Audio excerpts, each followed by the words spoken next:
इमाम मेहदी के इस दुनिया में आने से पहले ये दुनिया जुल्म से भर जाएगी और हर जगह फितने ही फितने होंगे। नबी पाक सल्लल्लाहु अलैहि वसल्लम ने फरमाया कि इमाम मेहदी के ज़हूर के बाद जमीन सर सब्ज हो जाएगी, जिससे पता चलता है कि इमाम मेहदी के ज़हूर से पहले जमीन बंजर हो जाएगी और दुनिया में फूड की शॉर्टेज होगी, जो कि आप खुद भी देख सकते हो कि किस तरह क्लाइमेट चेंज हर साल एग्रीकल्चर को डैमेज कर रहा है। इमाम अली अलैहिस्सलाम ने फरमाया, इमाम मेहदी के ज़हूर से पहले एक फितना फैलेगा जिसमें लोग ऐसे तपाए जाएंगे जैसे भट्टी में सोना तपाया जाता है। फिर लोग काफिरों के साथ जंग करेंगे, लेकिन वो ये जंग हार जाएंगे।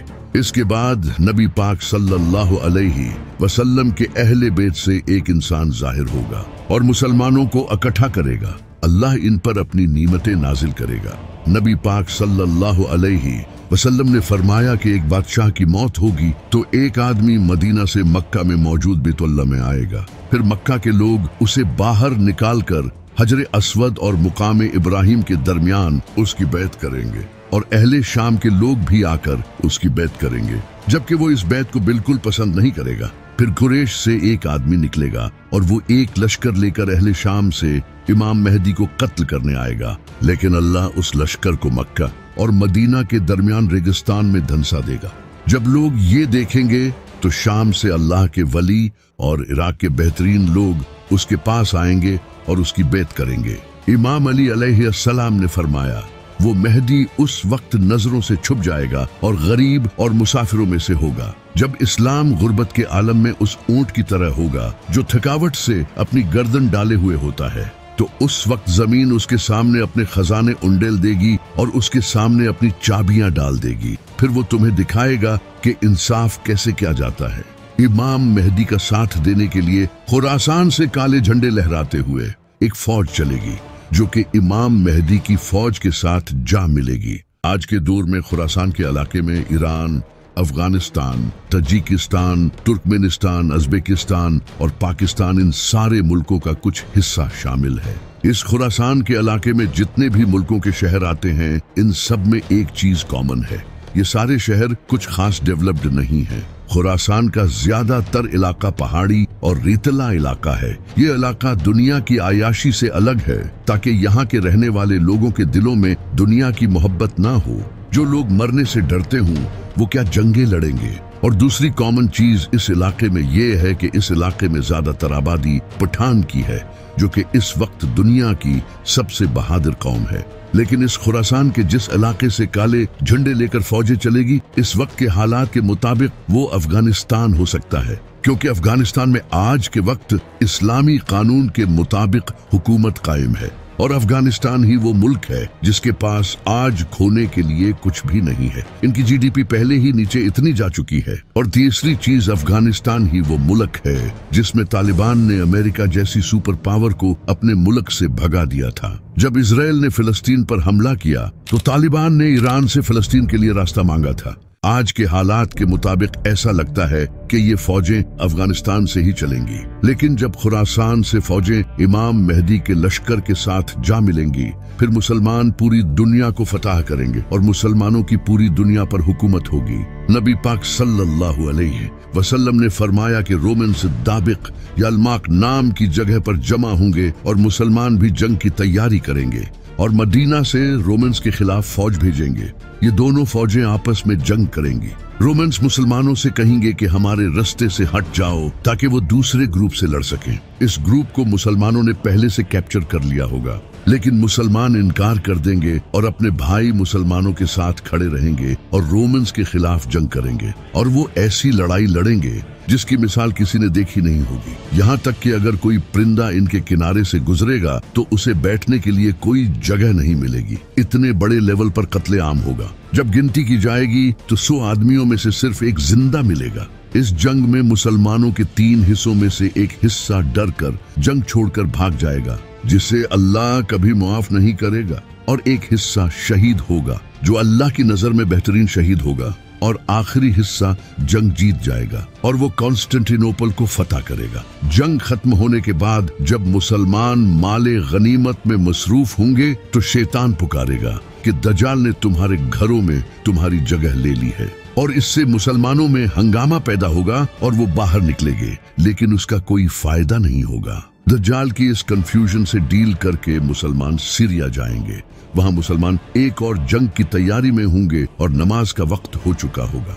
अल्लाह के नबी हजरत ईसा अलैहिस्सलाम इस दुनिया में आएंगे। वो 2 फरिश्तों के परों पर दमास्कस की एक मस्जिद के मीनार पर उतरेंगे और वो इमाम मेहदी के पीछे खड़े होकर नमाज पढ़ेंगे।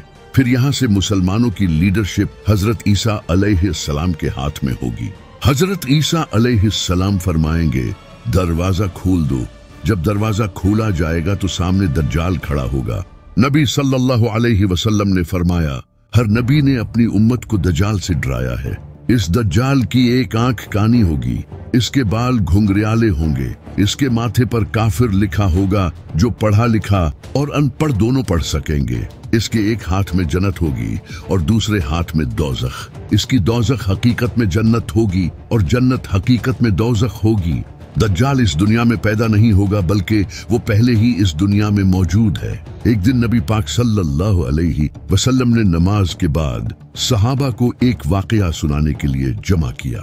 नबी पाक सल्लल्लाहु अलैहि वसल्लम ने फरमाया, उनके पास एक तमीम उदारी नाम का इंसान आया और उसने नबी सल्लल्लाहु अलैहि वसल्लम को बताया कि एक दिन वो अपने जहाज पर सफर कर रहा था, तो रास्ता भूलने की वजह से इसका जहाज एक जजीरे पर जाकर रुक गया और उन्होंने उस जजीरे पर जंजीरों में जकड़ा हुआ एक इंसान देखा।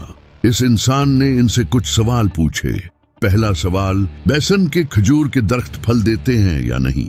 तमीम उदारी और इसके साथियों ने जवाब दिया और कहा कि खजूर के दरख्त वाकई फल देते हैं। दूसरा सवाल, क्या तब्रिया की झील में पानी है? तमीम उदारी और इसके साथियों ने कहा, झील में पानी बहुत ज्यादा है। तीसरा सवाल, मुझे उम्मियों के उस नबी के बारे में कुछ बताओ। तमीम उदारी और इसके साथियों ने जवाब दिया, उन्होंने मक्का से मदीना की तरफ हिजरत कर ली है और बहुत से अरबियों ने उनका इस्लाम कबूल कर लिया है। ये सुनते ही वो गुस्से से फटकारा और उसने जंजीरों को झटका दिया। इसके बाद इसने इन्हें अपना नाम बताया, दज्जाल, और इसने कहा कि बहुत जल्द मैं पूरी दुनिया घूमूंगा, लेकिन मक्का और मदीना में मुझे जाने नहीं दिया जाएगा। नबी सल्लल्लाहु अलैहि वसल्लम ने इसके बाद मशरिक की तरफ इशारा करके फरमाया, दज्जाल यहाँ से निकलेगा। इसके रिलेटेड एक और हदीस है जिसमें नबी सल्लल्लाहु अलैहि वसल्लम ने फरमाया, दज्जाल खुरासान से निकलेगा और इसके साथ लोग होंगे जिनके चेहरे चिपटी ढालों की तरह होंगे। जी हाँ, खुरासान वही इलाका है जहाँ से इमाम मेहदी की फौजें निकलेंगी, यहीं से दज्जाल भी निकलेगा। दज्जाल के बारे में नबी सल्लल्लाहु अलैहि वसल्लम ने आज से 1400 साल पहले ही सहाबा को वार्न कर दिया था, क्योंकि ये इस दुनिया का सबसे बड़ा फितना है। दज्जाल इंसान को मारकर दोबारा जिंदा करेगा और वो अंधे और उपाहिज लोगों को ठीक कर पाएगा और वो जमीन को भी फाड़ पाएगा और मौसम पर उसका पूरा कंट्रोल होगा। जहां चाहेगा बारिश बरसाएगा, लेकिन दज्जाल मौसम को कैसे कंट्रोल करेगा? 1990 में यूनाइटेड अरब एमिरेट्स ने रेन एनहांसमेंट मेथोडोलॉजी को इंट्रोड्यूस किया, जिसे आज हम क्लाउड सीडिंग कहते हैं। एक ऐसी टेक्नोलॉजी है जिसकी मदद से बारिश करवाई जा सकती है। इस टेक्नोलॉजी में सिल्वर आयोडाइड को एयरक्राफ्ट से बादलों में रिलीज किया जाता है। इसे अरब कंट्रीज जैसे दुबई, सऊदी अरब और ओमान ने इस टेक्नोलॉजी को यूज किया है, क्योंकि इन इलाकों में बारिश बहुत कम होती है, जो कि इन अरब कंट्रीज की बहुत बड़ी प्रॉब्लम है। इसी वजह से अरब कंट्रीज इस टेक्नोलॉजी के पीछे पड़ी हैं और दज्जाल भी इसी टेक्नोलॉजी का यूज करके वेदर पर कंट्रोल करेगा। दज्जाल इन पावर्स का यूज करके लोगों को मजबूर करेगा कि उसे खुदा माना जाए। जैसे ही हजरत ईसा अलैहिस्सलाम दज्जाल को देखेंगे, उसे कहेंगे कि मैंने तुझे इनसे दूर रखा है, और फिर हजरत ईसा अलैहिस्सलाम दज्जाल को मुकामे लुद पर पकड़ेंगे और उसे वहां नेजा मार कर कत्ल कर देंगे।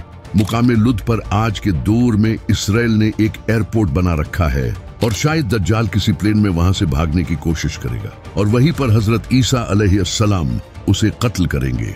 दज्जाल की मौत के बाद मुसलमान और यहूदियों के दरमियान एक जंग होगी। नबी सल्लल्लाहु अलैहि वसल्लम ने फरमाया कि अगर कोई यहूदी किसी पत्थर के पीछे भी छुपा हो तो वो पत्थर भी बोल उठेगा कि ए मुसलमान, मेरे पीछे एक यहूदी छुपा है, आकर इसे कत्ल कर दे। सिवाय गरकुत के दरख्त के, क्योंकि ये यहूदियों का दरख्त है और इसराइल में ये बड़ी तादाद में पाए जाते हैं। इसके कुछ टाइम बाद इमाम महदी वफात पा जाएंगे।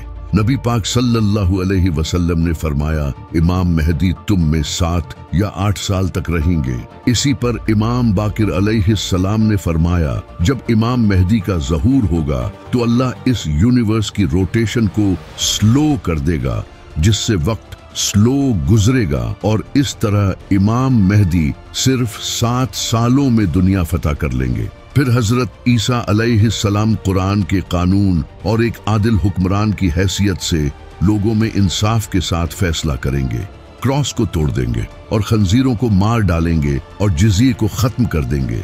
फिर एंट्री होगी याजूज माजूज की